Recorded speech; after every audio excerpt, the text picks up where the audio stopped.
Now proudly presented on SNME. That's Sunday night's main event, Patreon and free feed.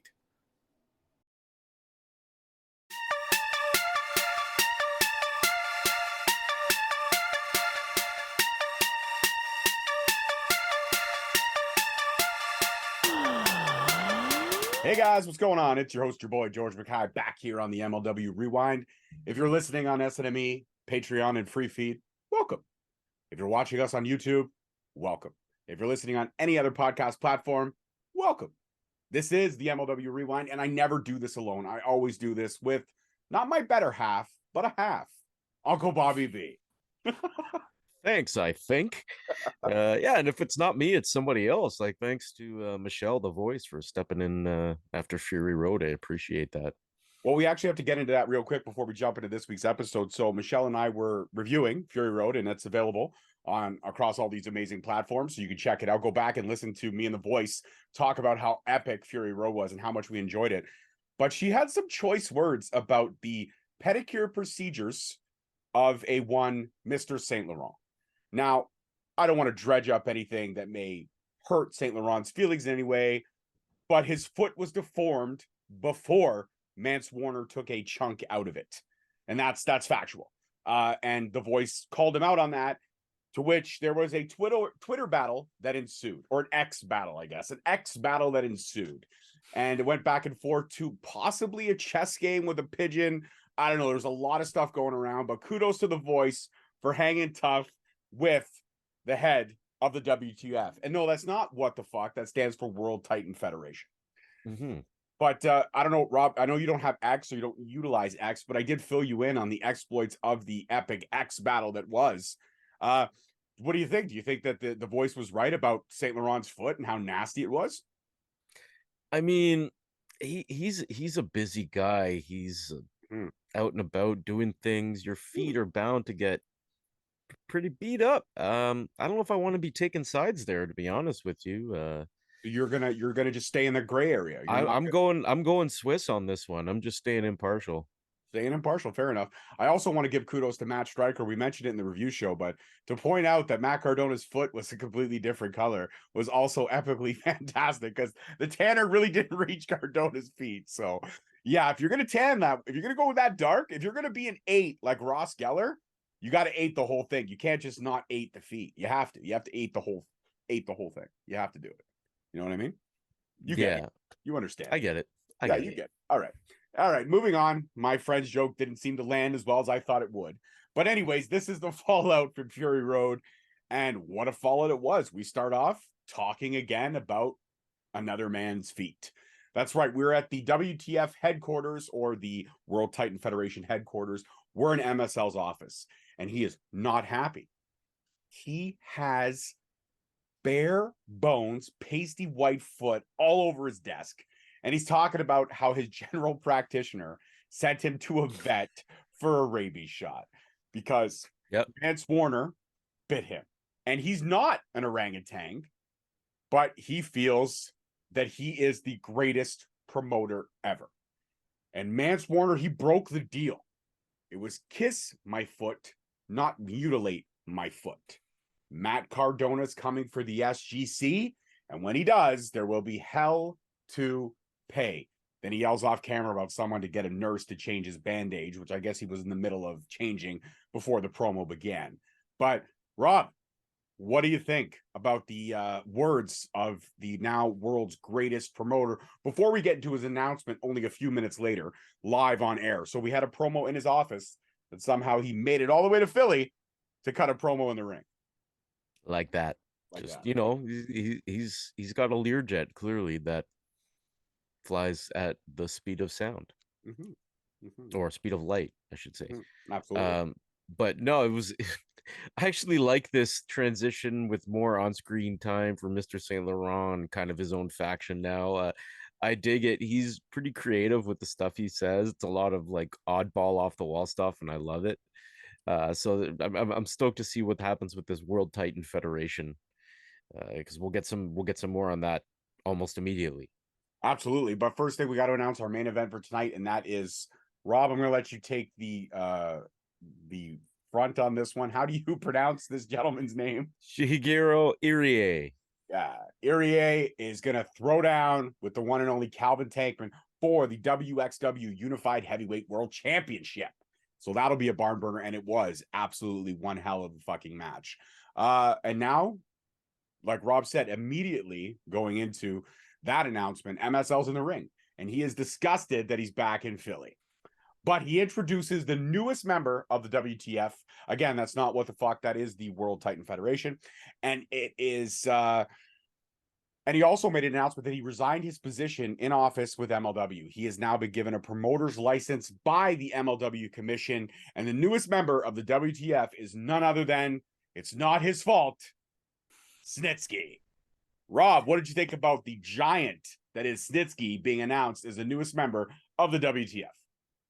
I mean, Mr. Saint Laurent's making moves. What can I say? We knew Snitsky was coming back, but now he's got that representation. And then he came out and just beat the hell out of poor oh god, what was that guy's name again? Lucifer L. I was actually going to get Lucifer L. Thank you. This was, like you were saying, this was a straight up squash match. Clothesline, and then he got boot fucked in the face by Snitsky, a power slam, then a ridiculous height-wise choke slam. I mean, Snitsky is 6'6", and he lifted this guy almost close to 8 feet up in the air before he dropped him down for the easy 1, 2, 3. This is literally and figuratively a huge statement win and a huge acquisition for the World Titan Federation. I mean, you can't be called the Titan Federation without having literal titans. So when you think about Matt Cardona, Davey Boy Smith Jr., and now Snitsky, this is literally mountains among men. Would you agree? That is a titanic lineup. Oh, well played. All right. Hey, you know what? Unlike you, I can give you credit when a dad joke lands. What do you mean, unlike me? Well, you just no-sold my... You can't even give credit to the greatest pop star of our generation. So that's Rob. She's not on this episode. We're leaving it alone. We are leaving it alone. It was a breath of fresh air at the review show not to have to fight with you. You tone deaf son of a bitch. We are not going into that. Hot summer fun. Fucking idiot. All right. Anyways, after this match, MSL and Snitsky are hugging or embracing off to the corner, and he whispers something in Snitsky's ear. Snitsky gets a shit-eating grin on his face, and he goes over and knocks Mr. L, who was being stretchered out of the arena, out of the stretcher, and continues to beat him down. And then Saint Laurent, after L is beat down, Saint Laurent gives a couple quick kicks before he points at his acquisition, and they eventually do leave the ring entrance area. Shades of Sid Justice in the build up to WrestleMania 8, just like demolishing guys on stretchers after the match. I thought it was a cool little touch there. It helps reinforce the fact that Snitsky is ruthless. He enjoys inflicting pain on others, and Mr. Saint Laurent enjoys directing that pain on others. Fair enough. That's a fair assessment. And you know what? I would put Snitsky and Saint Laurent as a modern day Sid Justice and Bobby the Brain Heenan. I actually would. I would compare MSL with Big Bobby for sure. I would. Or would you compare him to Harvey Whippleman, aka Downtown Bruno? Yeah, he like was Sid's manager for that WrestleMania 8 kind of run there. Yeah, okay, fair enough. I would give it to yeah, I would be like if Whippleman and Bobby the Brain Heenan had a one night stand, Saint Laurent would be the love child of said one night stand. Okay, so it's like Harvey Whippleheenan. I gotcha. Yeah, I like that. Harvey Whippleheenan. That's trending. Let's make that trend, ladies and gentlemen. Let's make a trend. All right. So the big announcement too. I mean, Saint Laurent is all over the early goings of this episode, and he was all over Fury Road. Because the big announcement in the first episode of Sessions with Saint Laurent, which I hope becomes a staple as we go deeper into these fantastic pay-per-views that MLW is throwing together. Salina de la Renta is back in MLW. Big return. And we got a little highlight reel package of all the people that she fucked over. That's right. One after the other. Everyone that she aligned herself with that ultimately screwed, because she is forever the ultimate opportunist. But in her words, to quote her words, the bitch of MLW is back. And I cannot wait to see who she brings to Slaughterhouse October 14th. And I'm looking forward to seeing which luchador she brings through the doors. And with all the stuff that MLW is doing now with WXW, also the big announcement at Fury Road being that New Japan we know is coming and Minoru Suzuki is coming. And we get a huge announcement at the end of this show as to who wants to challenge Suzuki. And I think Rob and I already thought that this was who was going to be the challenger, but it was still cool to see it actually come to fruition and be the challenger. But we'll get to that a little bit later. It was at the very end of the episode. Salina de la Renta, forever the ultimate opportunist. Rob, what do you think about the Queen Bee of MLW making her triumphant return after 3 years? Like when we started this podcast, she was just on her way out. So you really didn't get all the sprinkle that was Salina de la Renta. But now you're in for a real treat. Hard to believe we've been doing this 3 years. Holy smokes. But yeah. She's been out of wrestling, it seems like, for a little bit. She's been doing the OnlyFans thing with Alicia. They had a lot of success doing that. So I'm happy to see her. Hey, I'm happy to see anybody who used to wrestle come back to wrestling, like rediscover that passion, fuck some more people over. You know what I mean? Like that's what pro wrestling is all about. So be great to see what they do with Serena, add a little more spice to that featherweight division, if you will. Absolutely. She's going to be bringing in some marquee talent. And again, if you don't know who she's made enemies with, one is Cesar Durant, who is incognito still. Another one would be Conan. Another one would be King Midas. Another one would be, there's just a list. There's a list. King Muertes, sorry. There's a list of people that she's screwed over. She's got a fair amount of enemies on her short list. And it's too bad that Alicia is not still doing the backstage correspondent, because they had great chemistry and hating one another. But I can't wait to see how she interacts with Sam Laterna, because as we know, Salina de la Renta likes to be the only woman in MLW that matters in her eyes. So her and Sam Laterna are definitely going to have some battles when those backstage interviews do happen, 100% for sure. But the one thing I will say is that if Salina pushes Sam's got wrestling training. Alicia never had any wrestling training, but she did get in the ring with Salina and she gave it her best. Didn't really work, but she gave it her best. But Sam does have pro wrestling training, and I believe if that happens, Sam will have no problem stepping through the ropes to smack Salina de la Renta in the face. I'm calling it now. 100%. Sam can go. She works out. She's fit. She doesn't take any BS from anybody. Like I wouldn't want to be on the bad side of Sam Laterna. Absolutely not. And if you want to get more in-depth information about Sam Laterna, well, your boy just dropped an interview with Sam Laterna, a conversation, if you will, on the Straight Talk page. It came out literally 2 days ago. So check it out. It's available everywhere, including SNME, like we said, and all that good stuff. So check it out if you want to get it's quick, short, sweet, but it's an awesome 15-minute conversation that I really, really enjoyed. And I can't wait to have Sam back on the show. Now, Calvin Tankman, he cuts a promo, and he's talking about the partnership between MLW and WXW. And he pretty much tells Irie to make sure his mouthpiece is in, make sure it's locked in tight, because he's going to knock it out, and then he's going to knock him out, and he's going to take his unified world championship by any means. And does the whole, throat slash thing. Calvin Tankman cutting some serious heat on this promo. It got me hyped for this match. Rob, Calvin Tankman has kind of been MIA in MLW for a little bit since the falling out with EJ and Duca, and Duca got taken out by the calling. But he's back, and he wants to cut his teeth in the singles run again. He wants to go back to basics, as he called it. What's your thoughts on Calvin Tankman's promo and how he really made me look even more forward, or if he made you look more forward to this match that was coming up later on in the show? I was already pretty stoked, because it's two kind of like Irie is a pretty big dude, and Tankman is a tank, man. So I was already pretty stoked, but I enjoyed this promo. Tankman set out what he was there to do. He said, I'm going to win by any means necessary. I was really, really excited for this match. I knew it was going to be a good one. Absolutely. And now we go back to the ring, and Matt Striker is at the center of the ring, and he is, in Joe Dabrowski's words, going to do some investigative reporting. And before he even gets started really on talking about why he's standing in the center of the ring, he's interrupted by FBI, who's in action tonight in a trios match, and they bring out their mystery partner, which is none other than Jesus Rodriguez. You may know him as claim to fame for him was being Alberto Del Rio's personal ring announcer.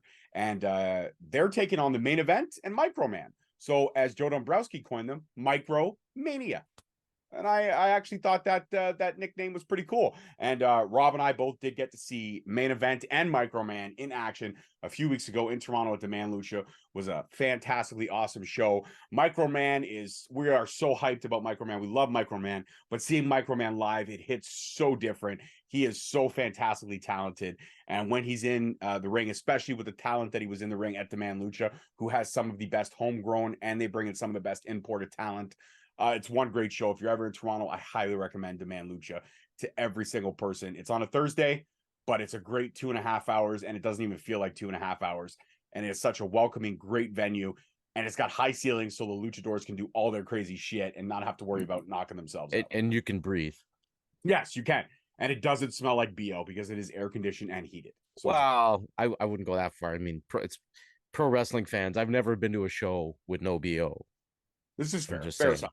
And I'm not singling any promotion. Like it's just it's there needs to be like a deodorant night at. I guess the way I was describing it is that it's a little bit more spacious. Oh yeah, Parkdale Hall. It's So spacious. you don't really get a full whip of BO all the time. There's spaces. No, okay, that's fair. That's fair. Yeah, there's spaces where there is no BO. Anyways, we're getting off tangent, but they interrupt Matt Striker, and they stop him. And but Main Event quickly cuts them off because Rodriguez is talking about how Latinos and Italians, they're all the same. Guido was doing little Guido things. He was mimicking Microman by dropping on his knees. Him and Ray Jazz, all three of these guys are very electric with their especially Ray Jazz and little Guido. The fact that they weren't really on the mic and Rodriguez was on the mic, but they were doing so much little fantastic things around him that it made this promo 10 times better than it would have been. And this is no shot at Rodriguez. Just if Rodriguez was talking, they were beside him kind of nodding their heads.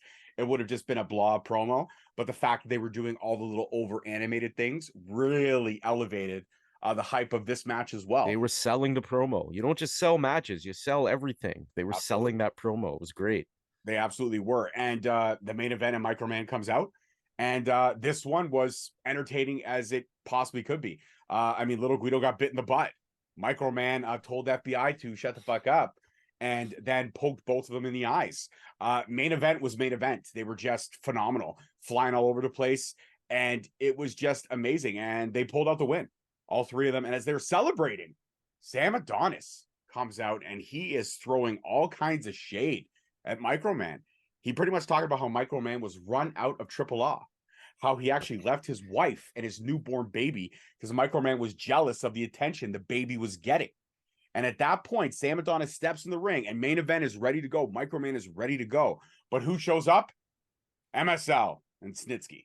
So Snitsky double chokeslams Main Event, takes them out of the equation, if you will. And then it's Snitsky, Adonis, and MSL just doing everything they possibly can to pin down Microman. They do. And then MSL's got like a potato sack with him and he pours it out and it's a couple of little dolls. And he's telling Snitsky, who was once a great college football player and a great punter, to punt these dolls before they punt Microman. And just as they're about to punt Microman, literally, Sam Adonis is holding him by the feet, has his head planted on the ring. Snitsky is lining up, and SGC finally shows up, make the save, and Microman is saved, and everyone kind of scurries away. But the damage was done. The damage was done. And before we get into your thoughts on all of this, Sam Latourna is waiting for Sam Adonis backstage, talking about what just transpired.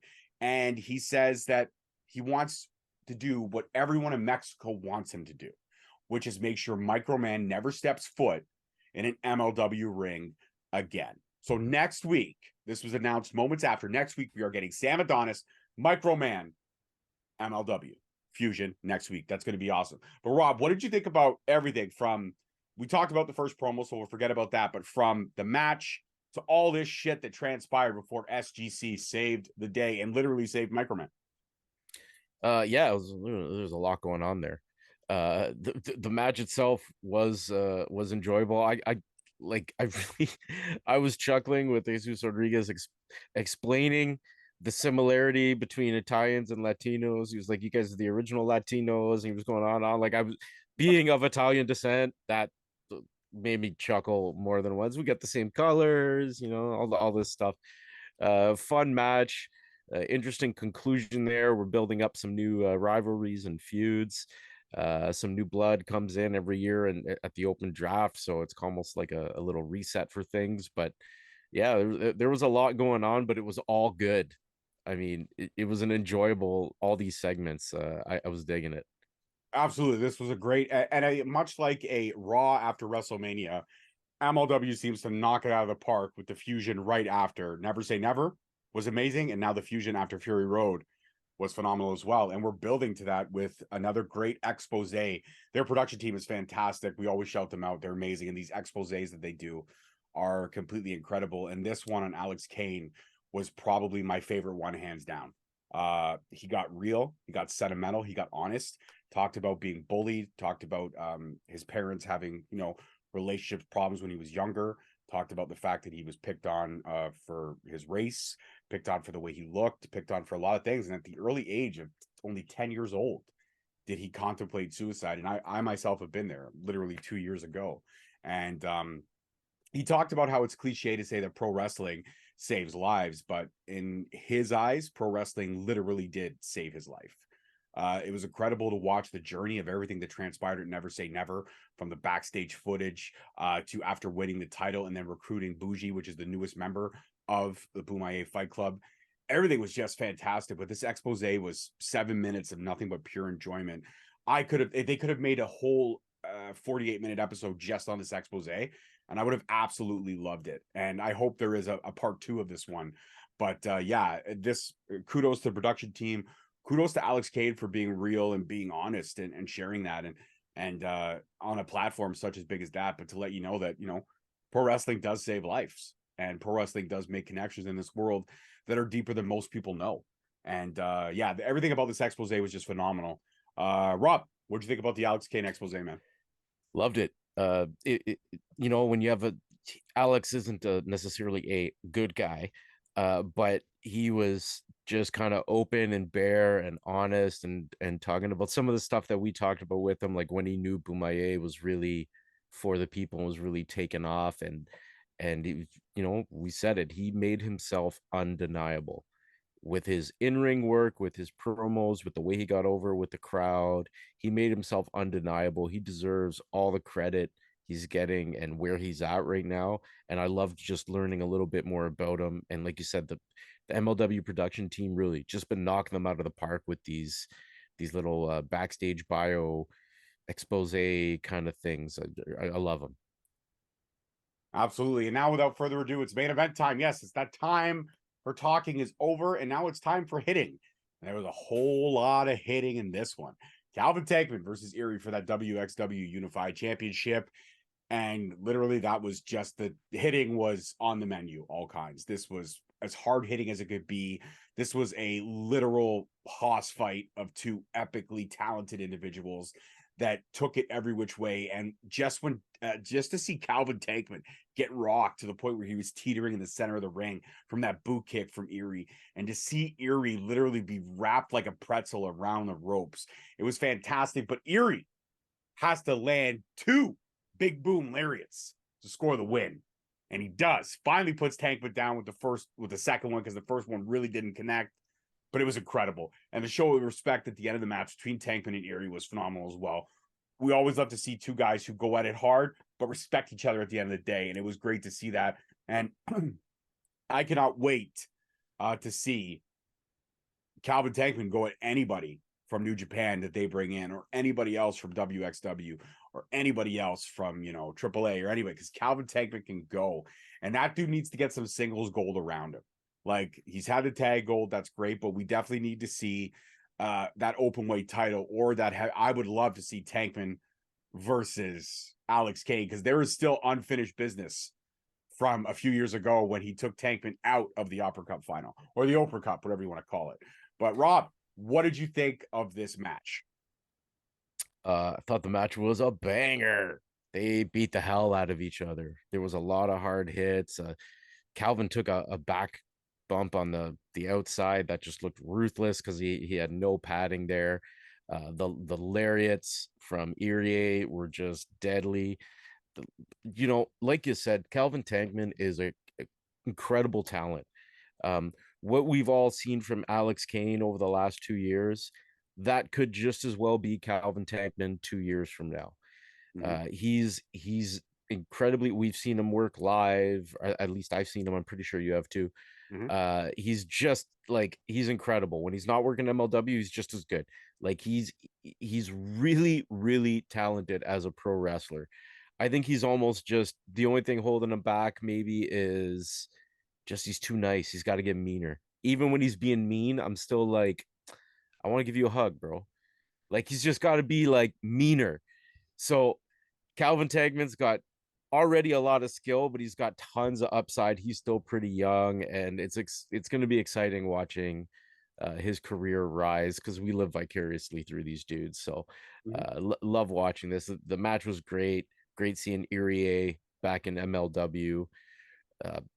Given that MLW's got such a small core roster, and they do bring in a lot of people for short-term deals or one-offs or whatever like that, I love that they're going out and reaching out to New Japan and bringing in some people from there. We've seen such great talent come over from Dragon Gate and Skywalker. Matt Striker mentioned that. Speaking of which, Matt Striker really on point this episode. Popped to me a couple times with some comments. He was great.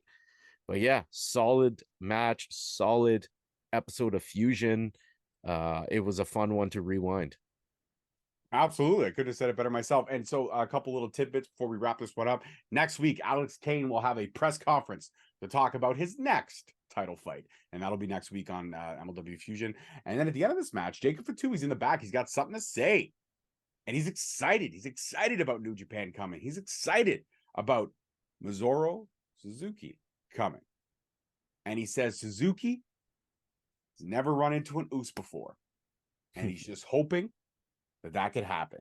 So if at Slaughterhouse on October 14th, we are going to get Jacob Fatu versus Minoru Suzuki, shut up and take my money.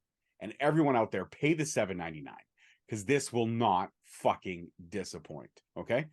Again, Jacob Fatu versus Minoru Suzuki. If this is where they're going, this is the best person next to Calvin Tankman or Alex Kane I would love to see step into the ring with arguably one of the greatest combat fighters of all fucking time. Okay? I'm throwing that out there. Yeah, people know, but some of them maybe don't, that Minoru Suzuki's a shoot fighter too. Like, he fought in Pancras, which was supposed to be work shoe fights, but very few of them were ever worked. Like, they really just beat the shit out of each other. Like, Minoru Suzuki's a legit badass. He's not just out there in the ring working. He can twist you up and beat you down.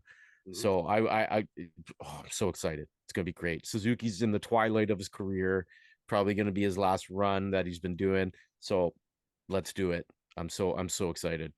Absolutely. I mean, anywhere and everywhere, any promotion that they can get their hands on this guy, do it. Impact's brought him in. MLW's bringing him in. AEW brought him in. I would love to see him do a one-off in WWE if it was possible, but WWE doesn't really bring in the one-offs anymore, ever since like the Mike Tyson era, if you will. No. So I don't know if that'll ever happen, but regardless of the fact, Suzuki is coming to MLW, to Slaughterhouse, which is going to be incredible. And yeah, that's it. Oh, I forgot to ask you. What did you think of the Weapons of Mass Destruction match? There was no COVID in a box. There was no anthrax, but the biohazard box was there, and we did get to see the fireworks and the face melting again. So, you know. I haven't watched it yet. Oh, okay. Well, you got to get on that. I know. I've been it's been a little busy this week with work and band and other stuff. So I'm waiting till I have a nice little bit of time to sit down and fully enjoy the pay-per-view. Absolutely. It's 2.5 hours of nothing but absolute entertainment. So great. You will enjoy it. All right, guys, that's it for this one. This rewind is in the can. Again, thank you so much for watching, listening, wherever you get your ear candy and your eye candy. I mean, if you want to stare at us, you know, hey, whatever floats your boat, I guess.